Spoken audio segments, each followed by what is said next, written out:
I lost my best friend last November. Her name was Pepper, and she was our 12-and-a-half-year-old black lab who taught me so much about how to live. Day in and day out, she was the fullest expression of being completely and joyfully alive. There's so much I miss about Pepper. Like how every time when I would come home, she would be there to greet me with her panting smile and wagging tail. I could count on it. I miss how she would position herself strategically by the counter whenever I cooked, just in case a morsel fell her way. I even miss the tufts of hairballs that would appear in every nook and cranny of the house. We called those mini peps. I miss the routines we had together. Every morning and night, Pep and I would go out and greet the beginning and end of the day. She couldn't wait to get out and see what critters might have scampered or scooted by in the darkness. She would go to all of her favorite spots, making the rounds. And then at night, she would make her rounds again. And then we would stand and look at the sky and wish for a falling star. And sometimes we got lucky. But most of the time, Pepper was in too much of a hurry, so she would do her rounds and do her business and get back inside so that she could have a treat. Speaking of treats, there was the trail mix tossing routine that Pep had with her dad, Greg. After dinner, she would come by the couch and lay down with her front paws crossed, and she would let him know with her eyes that it was time for a treat. She would look at the trail mix, and then she would stare at Greg. No growling, no barking, just her eyes, conveying intention, persistence, focus, until he would open the bag and toss her a nut. Oh, if I only had 1 drooling ounce of Pepper's focus, the speeches I could give. The day she got sick, we didn't know that her end was near. We thought it was something that she ate, probably something she snuck in on one of her walks. Pepper was an exceptional scavenger. But by the end of the day, when she wasn't getting better and she didn't eat her dinner, we knew she was sick because Pepper never refused to eat. Our vet was closed already, so we took her to the pet emergency. And she had a fever and her abdomen was very swollen. And so the vet wanted to keep her overnight to run some tests and give her an IV. Overnight turned into 2 more nights and 2 days, and lots of tests. There were blood tests, x-rays, ultrasounds, and it led to surgery for them to remove an abscess that was on her pancreas. The 3rd day when we checked in, she was doing really well. And the vet told us that if she stayed stable, she could come home at the end of the day. Greg was leaving to Montana with his cross-country team, but I couldn't wait to go and pick her up and bring her home. It was around 4 o'clock when the vet called and told me that Pepper had taken a turn for the worse and that I should get there as soon as I could. So I rushed down to the pet emergency hospital, and they ushered me into a small room. And then the vet came in and explained everything that had happened and that there was really nothing more that they could do for Pep. And then he went to go get her. And I just sat there in shock and disbelief. I really thought she had at least 2 more years in her. I guess I was wrong.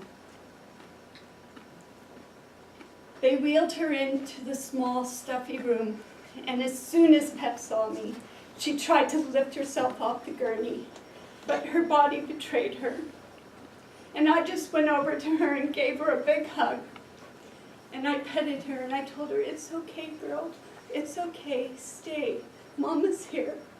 And I told her how much we loved her and that she was such a good girl. "Mama loves you, girl. Dad loves you too. He wishes he could be here. You're such a good girl."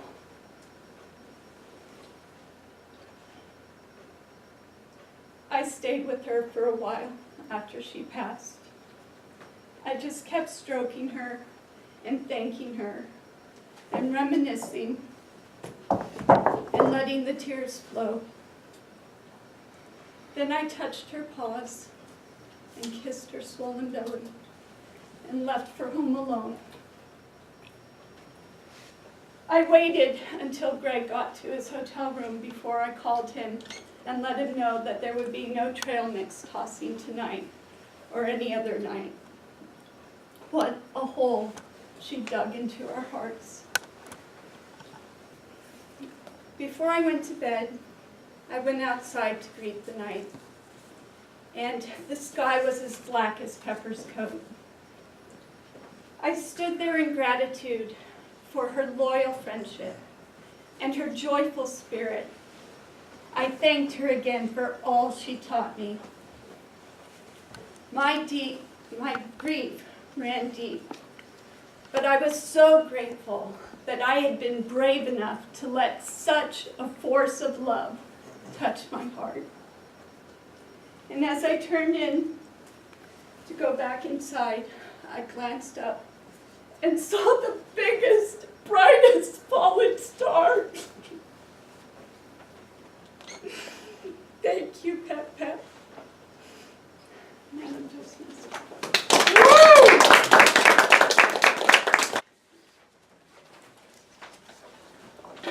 Today I'm evaluating Annette in her speech, Pepper Unleashed, which is part of the Entertaining Speaker series entitled A Dramatic Talk. So I am looking for the entertaining quality of the speech. The material should be drawn from the speaker's personal experience or imagination. And it says here the speaker should not act out the incident, but rather interpret it for the audience, using narration and dialogue. I found Annette's speech to be almost flawless, in my opinion. It was very entertaining and definitely very dramatic. The audience was certainly paying attention, very focused and listening, clapping or smiling and laughing, and then even maybe shedding a tear at certain points as well. It was definitely very dramatic and had a big impact on me. I haven't actually heard any of the previous speeches about Pepper before, but I thought this was great because it can stand on its own. You focused on the wagging tail and some very specific details that really brought out her character, which I thought was really nice. And you also had a good connection of the trail mix and the stars, and you weave those throughout the story. So I think it made a great story and really gave a good impression of Pepper and her personality and what she meant to you. I think that you did a great job, especially I loved the part about the trail mix where it sits and looks. And I think there you could have even paused longer, because I know I'm reminiscing about my own dogs. I know they have that tenacity to just stare forever. So I think you could even do longer, and you had some great details, but again, even more details, like what color were Pepper's eyes, and were they staring straight into his eyes, or just a little bit more detail might have even brought it to life that much more. Aside from that, it's hard to find anything wrong here. I think you had a great story. It was well structured, great facial expressions, and just the right amount of body language, so it was easy to follow, but not over the top in terms of using your narration to explain rather than your body language. So overall, fabulous speech, and I look forward to hearing more stories about Pepper. Thank you.